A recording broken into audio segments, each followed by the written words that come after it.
Up until now, we've been talking about the octet rule, which says everybody wants 8. Or, you know, we can talk about the duet, which is 2 for hydrogen or helium. Helium doesn't bond, so not really. So you had 2 for hydrogen, 8 for everybody else. Well, that's not always the case. First thing you can have are odd electron species. Generally, we're going to have an even number, so these electrons can occur in pairs. If you have a molecule that does not have an even number of electrons, it has an odd number, these are what we call free radicals. They have odd numbers of electrons. For example, nitrogen monoxide.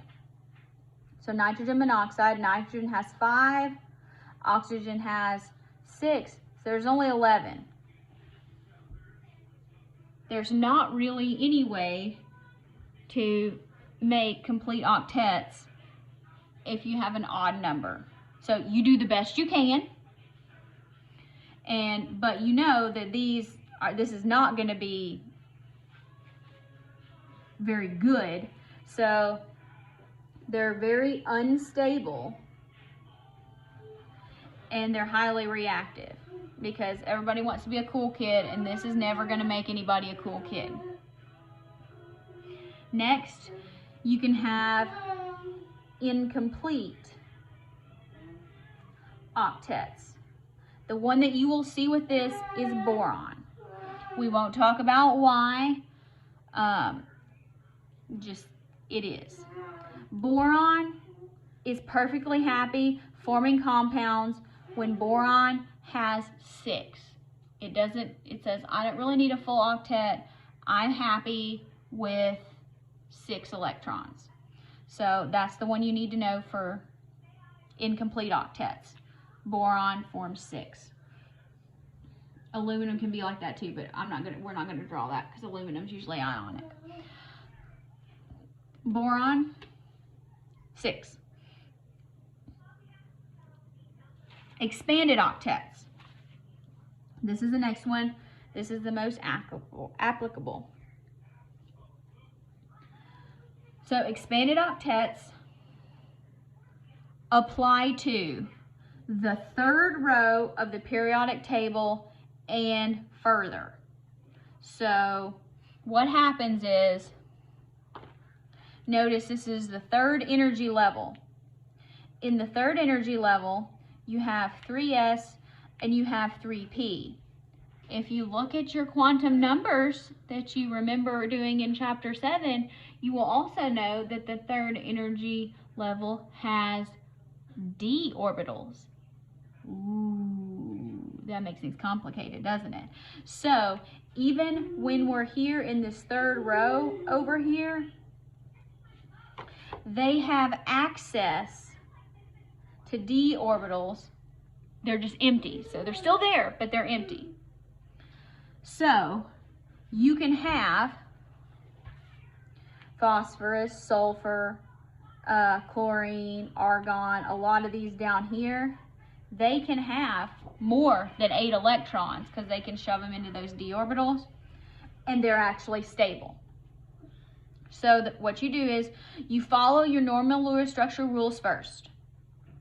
So that means you have your central atom, you give everybody 8, make everybody happy, everybody's a cool kid, and you look at the electrons that you have and you say, everybody's happy and I've only used 22 of my 24 electrons, what do I do? Then you put your excess electrons around your central atom. So it has an expanded octet of up to, we will not be doing compounds that have more than 12 electrons around their central atom. They do exist, but that is beyond the scope of this class. So here are some examples. You have, this is arsenic fluoride. So arsenic has 5. Fluorine has 7 times 5, so that's 35 and 5. So we got 40 electrons we got to deal with. So arsenic, everybody else just goes around the central atom. Notice none of these fluorines are bonded to each other. Now let's pair them all up. 2, 4, 6, 8, 10. And we can do that because arsenic is in the 4th row, so it can have more than 8. Now, so I've used 10, 12, 14, 16, 18, 20, 22, 24, 26, 28, 30, 32, 34, 36, 38, 40. All right, so now here, this has 5 atoms around the central one, so it has 10 electrons, but it's still stable. This doesn't give it a charge of -2. If you actually calculate a formal charge on it, it brings 5, 1, 2, 3, 4, 5 bonds, formal charge of 0. So it's still stable.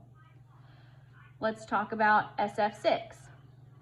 So here, S goes in the middle. 1, 2, 3, 4, 5, 6. Sulfur has 6.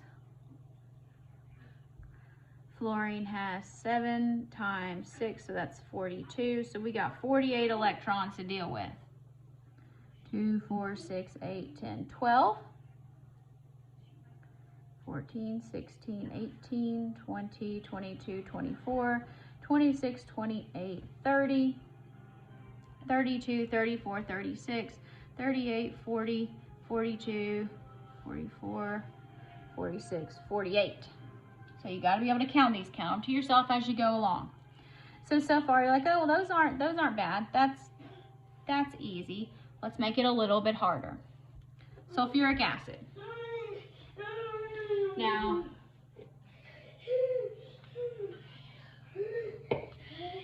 this is kind of tricky initially to get your skeletal structure. So remember, hydrogen is always terminal. And you're going to put your least electronegative one. So that's going to be sulfur, plus it's the only one by itself. So, and then we're going to put all of our oxygens around it. Now, the key here is we're not going to direct these hydrogens completely onto the sulfurs. You don't really need to worry about that, but they're actually going to connect onto an oxygen. So, because if we were to draw the sulfate ion, it would be the same. You tack on the hydrogens, they go to the oxygen. But you don't have to worry about that. So hydrogen, 1, there's 2 of them.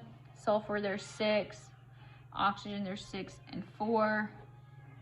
So 30, 32. So we can do 2, 4, 6, 8, 10,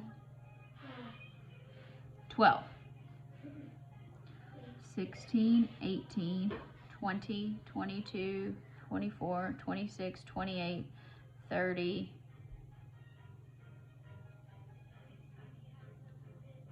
did I miss this? Oh, I counted this wrong, didn't I? 2, 4, 6, 8, 10, 12, 2, 4, 6, 8, 10, 12, 14, 16, 18, 20, 22, 24, 26, 28, 30, yeah. Sometimes I do that.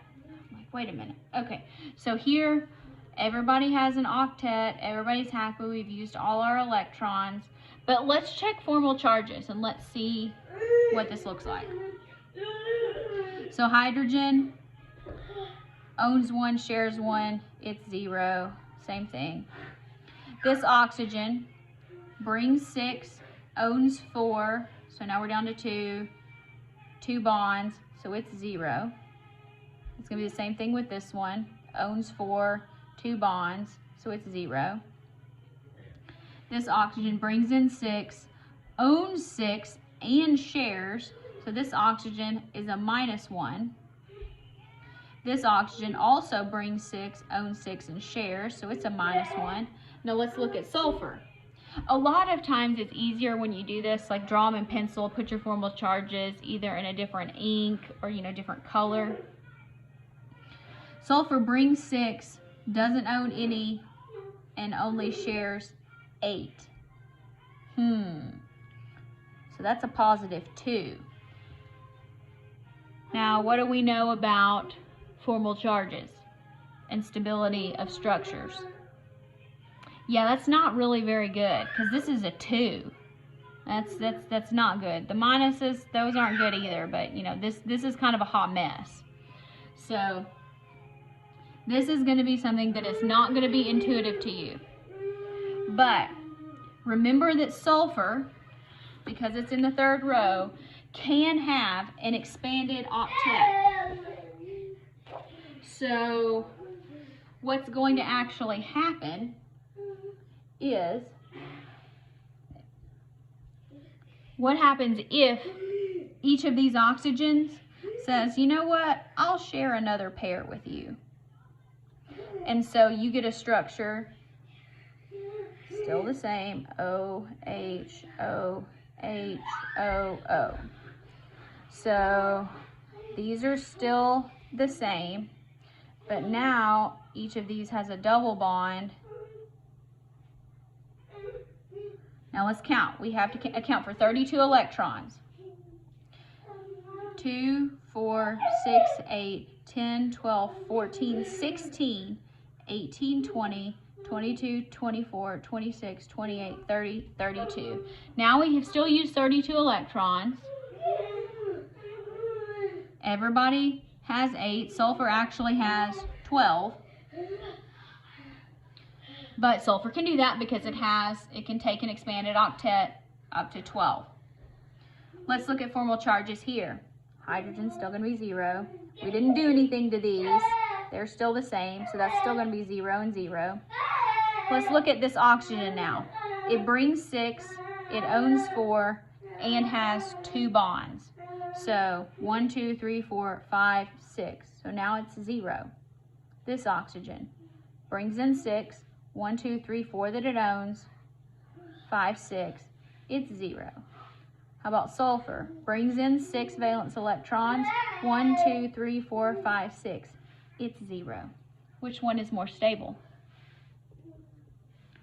This one, because all the formal charges are 0. So it takes advantage of its ability to expand the octet to distribute these electrons in a manner that is much more stable. Is this valid? Yes, but it is not the best one. So that's where you have to take into account everything. You've got to be able to draw a Lewis structure and identify whether or not it's valid. And then you need to be able to evaluate, is this the only valid one, or is there a better way or a different way? And if there is a different way, which one's better? So that is a very key skill. So, what are the formal charges? What else should I point out as far as Lewis structures go? When you have these expanded octets and stuff here, be careful, because you'll get some stuff. Some people try to start attaching all these fluorines to each other. It is not making a star. It is not making a hexagon. They're all connected with a single bond to arsenic. They're not connected to each other. So be very careful how you arrange your dots and your bonds there. Now,